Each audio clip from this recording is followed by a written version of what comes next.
안녕하십니까. 허당 김동문 목사입니다. 한 주간 잘 지내셨죠? 저도 한 주간 열심히 씩씩하게 즐겁게 살았습니다. 오늘 함께 나눌 대화의 내용은 내 이름은 올빼미, 올빼미라 불러다오입니다. 제가 빵제비 다음에 얻은 별명이 이 올빼미입니다. 이게 올빼미 사진인데요. 올빼미는 밤에 잠들지 않죠. 제가 빵제비가 되어서 교도소 안에서 올빼미라 부를 정도로 남들 다 자는 시간에 눈이 말똥말똥 떠 있는 이런 삶을 살았었습니다. 이곳이 안양교도소의 모습입니다. 지금은 뭐 다 없어졌는지는 다른 데로 사했는지는 모르겠는데 그 안양시 호계동에 안양교도소라는 곳이 있었죠. 여러분들은 이 교도소를 천국이라고 생각하십니까? 지옥이라고 생각하십니까?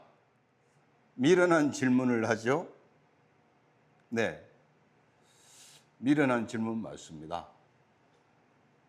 그런데요, 오늘의 허당 김동문이 있기까지 저의 교도소 삶을 빼놓고 나면 성립이 안 됩니다. 저 강원도에 가면 탄광이 있었지 않습니까? 그것을 막장이라고 불렀죠. 그런데 교도소는 막장보다 더 막장이죠. 깜빵은 살아있는 인간이 누릴 지옥이라고 할 수가 있죠. 그런데요, 남들은 다 지옥으로 생각하는 그 깜빵이 제게는 천국과도 같은 곳이었습니다. 앞에서 말씀을 드렸지만 저는 14살의 공돌이가 되고 나서 나름 열심히 살았거든요. 말씀도 안 버리고 사장님 말씀, 공장 형님 말씀 잘 들으면서 기술을 배워 나갔었는데요. 또 그러면서 또 주경 야독에 꿈도 버리지 않고 열심히 공부도 하려고 애를 썼지만 그렇게 열심히 살려고 발버둥을 쳐 봤었지만 늘 막혔었죠.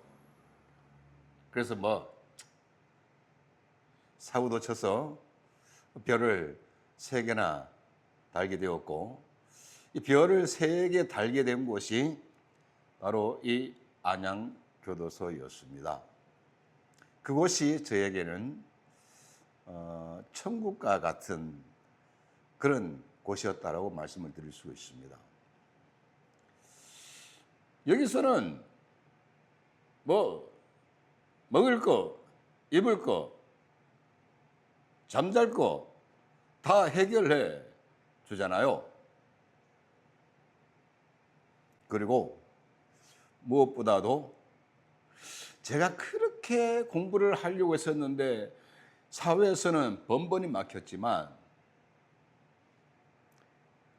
깜빵에서는 정말로 원 없이 공부를 할 수가 있었습니다.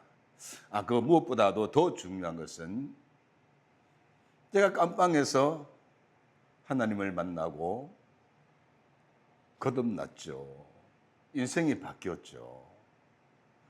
그런 점에서 깜빵이 역설적이게도 저에게는 천국과 같은 곳이었다라고 말씀드릴 수가 있습니다.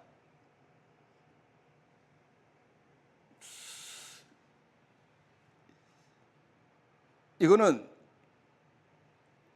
호랑이 얼굴이죠. 호랑이입니다. 그리고 옆에는 개입니다. 개. 여러분은 혹시 범털과 개털의 의미를 아십니까? 이건 교도소에서 사용하는 언어인데요. 이 범털은 어떤 사람인가 하면 한마디로 말해서 교도소 안에서도 돈 있는 사람입니다. 돈도 있고 또 밖에 백도 있고 또 가족도 있고 그래서 면회도 오는 사람이 많고 이런 사람을 가리켜서 범털이라고 합니다. 그 안에서 범털이 되면 많은 것을 누릴 수가 있죠. 그 다음에 이 개털은요,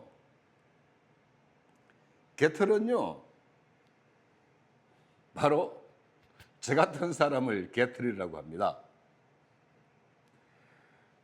면회 가족이 없어서 면회 오는 사람도 없고 그러하기에 영치금도 한 푼도 없고 오로지 국가에서 주는 먹을 것, 입을 것, 잘 것 여기에만 의존하며 사는 재수자를 개털이라고 합니다.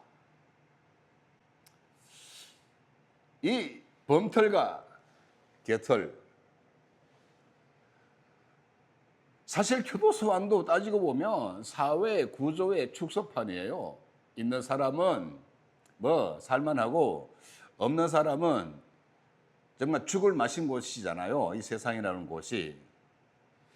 그 교도소라는 것도 그 좁은 세계 안에서도 범털이 누릴 수 있는 게 있고 개털은 범털이 누리지 못하는 것을 누리지 못하는 지극히 초보적인 이런 생활만 할 수가 있죠.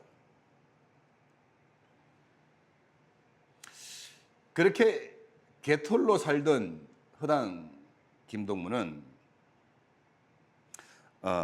여기가 서울구치소, 옛날에 서울 서대문구 냉천동에 있었던 그 서대문 서울구치소가 아니 서대문구치소가 없어지고 서울구치소가 생겼나요? 하여튼 너무 오래된 일이라서 잘 기억나지 않습니다만 어쨌든 제가 서대문구치소에 있을 때 저는 제가 진짜 별을 2개 달고 나서부터는 열심히 살려고 공장도 다니고 그 속기사 시험도 준비하고 그랬었는데 1985년 12월 초에 하여튼 소리 엉망이 돼가지고 집으로 귀가하던 중에 또 사고를 쳐서 눈을 또 보니까 이제 서대문 경찰서 유치장이었어요. 그러고 나서 이제 서대문 구치소에 갇히게 되었는데 서대문 구치소 제가 정확하게 날짜를 기억을 하는 것 같습니다. 1985년 12월 8일 날 제가 또 죽고 싶어졌습니다.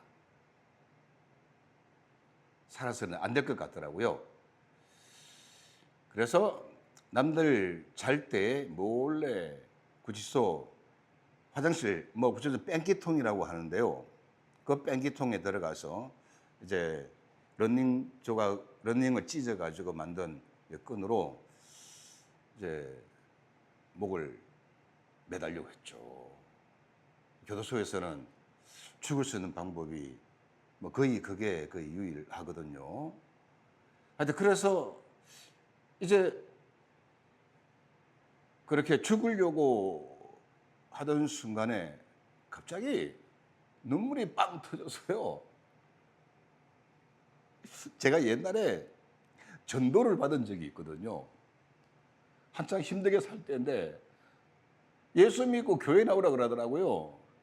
그래서 제가 그랬습니다. 내 주먹을 믿으라고 막 그랬었어요.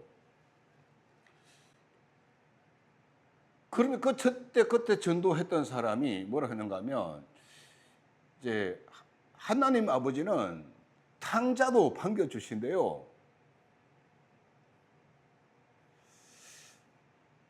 저는 이제 코웃음 치고 이제 말았었는데, 근데 서대문 구치소에 딱 갇히면서 죽어야 되겠다고 생각을 했을 때 갑자기 그 말씀이 떠오르는 거예요. 또 떠오르는 게 있었습니다. 여호와는 나의 목자시니 내가 부족함이 없으리로다. 그가 나를 푸른 초장으로 누이시며 쉴만한 물가로 인도하시는도다. 제가 별 2개 달았을 때도 뭐 성경책도 좀 읽고 또 주변에 전도도 받고 그랬었지만 이제 개무시를 했었죠.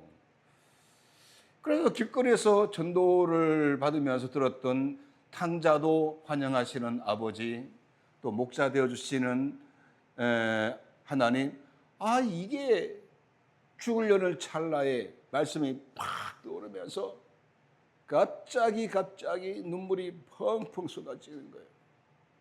뜨거운 눈물이. 그러면서 나도 모르게 하나님 잘못했습니다. 용서해 주세요. 잘못했습니다. 용서해 주세요. 그러면서 회개가 되었고요. 그렇게 혼자서 또 이 깜빵에서는 화장실에도 오래 못 앉아 있어요. 왜냐하면 이 교도관이 왔다 갔다 하면서 살피니까요. 그래서 눈이 퉁퉁 부은 채로 나와서 이제 자는데, 그때 저는 제가 하나님을 아버지라고 처음 불렀거든요. 그런데 여러분, 제가 애비 없는 자식이었잖아요.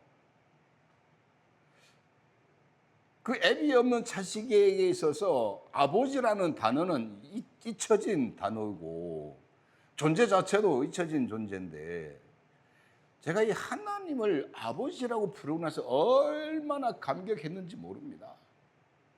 저는 그때 흘렀던 눈물이 하나님을 아버지라고 부를 수 있는 것에 대한 그 감격에서 오는 눈물이었어요. 나도 이제 아버지가 있다. 그런데 그 아버지가 우리 하나님이시다. 제일 대빵이시다. 나 그 하나님의 아들이 되었다. 이런 프라이드가 막 생겼습니다. 지금도 제가 고백을 할 수 있는데, 저는 하나님을 아버지로 불렀던 그때 그 감격과 감동 때문에 저는 진짜로 열심히 살았고, 아버지 아들답게 살아야 되겠다 싶어서 열심히 살았고, 오늘 여기까지 올 수가 있었습니다. 어쨌든 저는 자살의 찰나에 하나님 아버지를 만났습니다.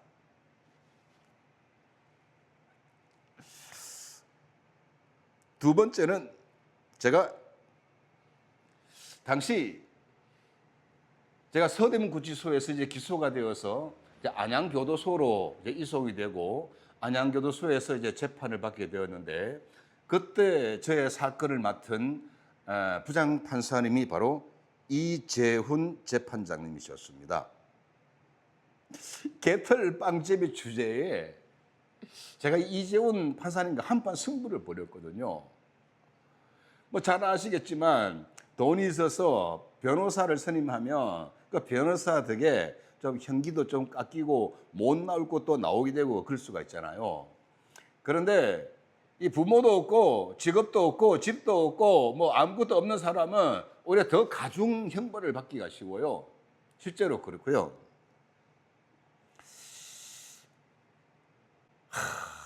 제가 뭐 그 자포자기 상태에서 뭐 죽으려다가 하나님을 이제 고백하고 만나고 그러니까 제 마음에 제가 85년 12월 8일 날 이제 신앙 체험을 하고, 무식하면 용감하다고 목사가 뭔지도 잘 모르고 하나님 제가 공부해서 목사가 되겠습니다. 제가 이렇게 막 울며 불며 기도를 했었어요. 그러면서 나중에 제가 구형을 10년을 받게 되어지는데, 이거 10년 동안 깜빵에 있으면 목사고 뭐고 아마 끝이겠더라고요. 그래서 제가 이재훈 재판장님께 정말 간절한 마음으로 탄원서를 썼습니다. 누가 탄원서 써줄 사람도 없고 면허 사람도 없고 변호사도 없으니까 제가 쓸 수밖에 없어서요. 제가 그때 A4지 저희가 민홍지라고 하는데 그래서 한 20매 이상 썼던 것 같아요. 20장 이상을 썼던 것 같아요. 그래서 정말 제가 자라온 과정부터 지금 현재 사정 또 앞으로의 뭘 하고 싶은 게 앞으로 내가 목사가 돼서 이런 일을 하겠다. 사회적 약자를 위해서 이 세상에는 저 같은 김동문 같은 사람들이 많이 있을 테인데 그렇게 힘들고 어려운 사람들을 위해서 제가 살겠습니다. 아주 야무지게 그렇게 탄원서를 썼습니다. 그 후에 재판 기일이 되어서 이제 재판을 받으러 가게 됩니다. 그 전에 제가 그렇게 하나님을 만나서 목사가 되겠다라고 서원을 한 다음에 이제 목사가 되려면 신학대학을 가야 되잖아요. 그럼 제가 중고등학교 자격이 없다 보니까 그럼 1차적으로 중고등 과정 검정고시 합격해야 되잖아요. 그래서 미결수로 있으면서 당시 우리 방에 들어와 있던 고려대학교 수학과 출신의 학생 운동하다가 잡혀온 그 친구한테서 제가 중학교 수학도 하고 막 하여튼 그때부터 어디 완전 정보 이런 거 구해다가 막 공부를 했어요. 하여튼 제가 공부벌레로 유명했습니다. 미결수인 상태에서도. 그 재판장 판사가 저한테 이런 말씀 하시는 거예요. 내가 피고인 김동문이 보낸 탄원서를 끝까지 잘 읽어보았다. 그러면서 쭉 말씀하시는데 진짜 다 읽으셨더라고요. 제 어린 시절의 과거도 언급하시고 어떻게 살아왔는지도 또 앞으로 내가 뭘 하겠다 약속했는지도 그러면서 하시는 말씀이 오늘 또 나오기 전에 그래서 제가 그랬습니다. 판사님, 제가 오늘 또 재판 받으러 나오기 전에 공부하다 나왔습니다. 그러니까 그 말 믿을 수 있냐요? 네. 했더니 저희 재판을 잠깐 중지시키더라고요. 그러면서 법원 직원한테 뭐 이렇게 알아보라고 저 피고 김동문이 말한 게 사실인지 한번 교도소에 확인해 보라고 그러더라고요. 그래서 또 나중에 다시 또 오라고 해서 갔더니만은 세상에 재판 중에 안양교도소에 전화를 해서 제가 공부를 하고 있었는지 그걸 확인을 한 거예요. 참 그 판사님 하시는 말씀이 피고인 김동문이 비록 중범죄를 저질렀지만 불안 환경 가운데서 그렇게 지는 오던 중에 범죄인이 되었지만 앞으로 열심히 살 것을 다짐하는 그 모습을 받아들인다고. 그래서 저는 그때 제가 구형 10년을 받았었는데 징역 4년만 달라고 했습니다. 참 발칙하게도 개털 빵제비 주제에 재판장 판사한테 판사님 저한테 4년만 주십시오. 그럼 제가 공부해서 대학 가겠습니다. 이런 약속을 있었습니다. 그랬더니 이준 재판장님이 피고인 김동문 그 약속을 지킬 수 있겠는가? 네, 지키겠습니다. 그랬습니다. 그 약속을 믿고 4년을 선고한다. 그러면서 약속을 지키면 나에게 차족이 바란다. 이렇게 말씀하셨어요. 정말 그 당시에 그게 소문이 다 나가지고요. 그래서 이 재수사한테 가족한테 면회 오는 사람이 그 면회 와서는 이 안에 있는 가족한테 니도 공부한다고 해라. 니도 다 막 이게 바람이 불었더랬어요. 그래서 저는 1심에서 4년을 받았기 때문에 항소를 포기를 했습니다. 왜냐하면 빨리 기결수가 되어서 난 공부를 해야 되기 때문에. 그래서 본격적으로 기결수 생활을 하게 되는데 문제는 교도소 안에서 검정고시반에 들어가는 것이었습니다. 아까 제가 말씀드렸잖아요. 교도소 안에도 개털과 범털이 존재하고 범털이 누릴 수 있는 것은 많은데 개털이 누릴 수 있는 것은 많이 부족하다고. 교도소에 있는 검정고시반에 들어가기 위해서도 봄털이어야 했습니다. 왜? 그 안에서 책 사달라 하면 가족이 책도 사본해 줄 수 있어야 되고, 또 뒷받침도 해줄 수 되고, 또 무엇보다도 시험 보러 가려면 교도소 밖으로 나가야 되는데, 가족이 있으면 도망이라도 갈 위험이 적은데, 저 같은 개털은 이때다 싶어서 도망갈 우려도 있고, 하여튼 믿을 수가 없으니까. 그래서 저는 교도소 안에 검정고시반에 들어갈 자격도 안 되었습니다. 그렇지만 저는 포기할 수가 없었습니다. 그래서 교도관과 당시 교무과의 검정고시반 그 교도관과 한판 승부를 벌이게 됩니다. 연담 요청을 해가지고요, 제가 다리를 끌어안고 울면서 말했습니다. 교도관님요, 저 검정고시 봐야 됩니다. 좀 벌써요. 너는 안 돼. 안 된다잖아. 또 보내주세요. 저 공부해야 됩니다. 그랬더니 교도관이 쳐다보더니만은 왜 그렇게 공부를 해야 되는데 묻더라고요. 그래서 제가 재판장님하고 이런 약속을 했습니다. 그래서 저는 공부를 해서 대학 합격해서 그 약속 지켰다는 것을 보여줘야 됩니다. 그리고 저는 진짜 공부해서 대학 가서 목사가 되어야 됩니다. 그렇게 막 흐느끼면서 그렇게 사정을 하니까 저를 검정고시반에 보내줬습니다. 그래서 저는 공부에 미친 올빼미가 되었습니다. 지금은 어떤지 모르겠는데, 그 당시에 교도소는 8시만 되면 취침을 해야 했던가 9시인가 그렇게 하고, 근데 불을 다 켜놔요. 밤새도록. 왜? 뭐 사고가 날 수가 있으니까. 저는 다 잘 때 뭐 제 책도 없으니까 옆에 동료가 보던 책 잠들면 저 그거 들고 그걸 공부를 하는 거예요. 낮에는 목공소에 출력해서 노역을 하고, 또 노역 마치고 들어오면 밤늦게까지 공부를 하는 겁니다. 그래서요, 제가 1987년 봄에 고위검정고시 합격했습니다. 보다 4월에 치면 가을에는 보다 8월에 치는 게 대부분이었는데, 그때는 또 7월에 대입검정고시를 보게 되었습니다. 그때 이제 고입은 4월 달에 합격을 하고 대입은 7월 달에 합격을 했습니다. 1년 만에 6년 과정, 중학교 고등학교 과정을 다 마쳤어요. 근데 있잖아요, 저는 공부가 왜 이리 재밌는지 모르겠더라고요. 그래서 그럴 때도 종이 메모지에 영어 단어 적어가지고 영어 단어 외우고 구문 외우고 수거 외우고 막 그랬어요. 또 뭐 국어도 그렇고 뭐 하여튼 공부하는 게 밥 먹는 것보다 더 좋았고 더 재밌었습니다.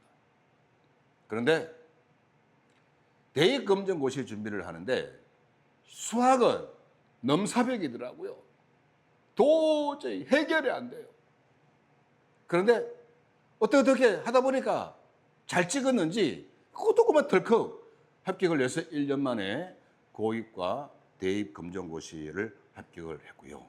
그랬더니요, 교도관이 저를 다시 보시더라고. 아, 이놈이 아이고 참 대견한데 앞으로 무슨 일을 낼 것 같은데, 그러면서 정말 저를 이뻐해 주셔서요. 그리고 나서 1988년도 2월부터인가 3월부터인가 본격적으로 대입 학력고사를 준비하게 되었습니다. 검정고시는 낮에는 노역장에서 일을 하고 저녁에만 공부할 수가 있는데, 이 학력고사 대입 준비를 할 때는 그 1년간 오로지 공부만 할 수 있도록 배려를 해줍니다. 그래서 저와 동료 여러 명이서 진짜 밤낮 없이 오로지 공부에만 매진하게 되었는데요. 올림픽이 열렸던 쌍팔년도에 그 나라는 올림픽 열기로 뜨거울 때 저는 학력고사 준비를 했었습니다. 여러분, 공부하는 사람은 잘 먹어야 됩니다. 진짜 잘 먹어야 됩니다.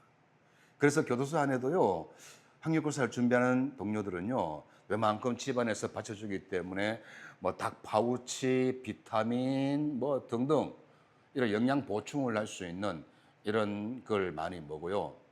저는 개털이니까 못 먹죠.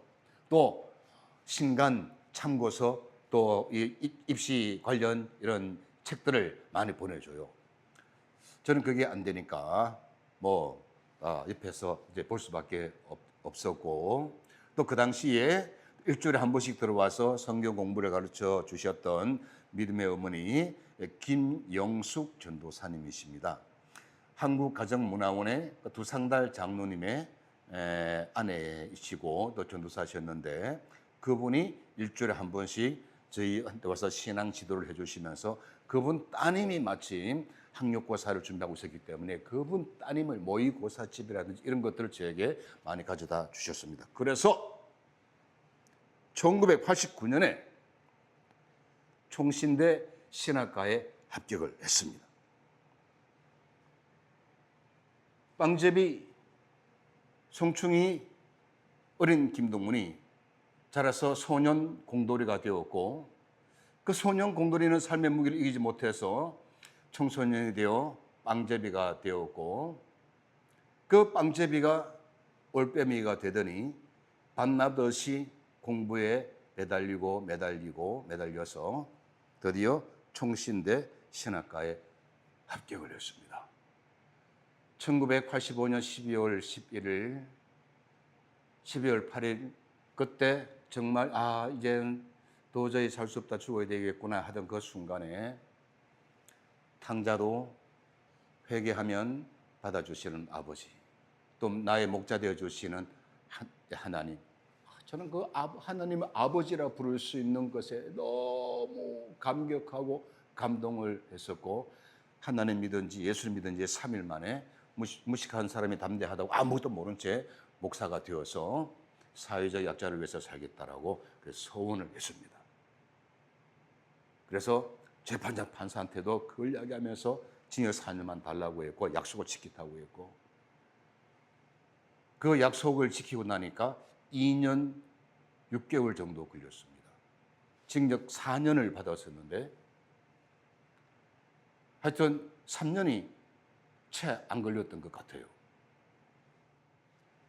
저는 지옥 속에서 천국을 경험했습니다.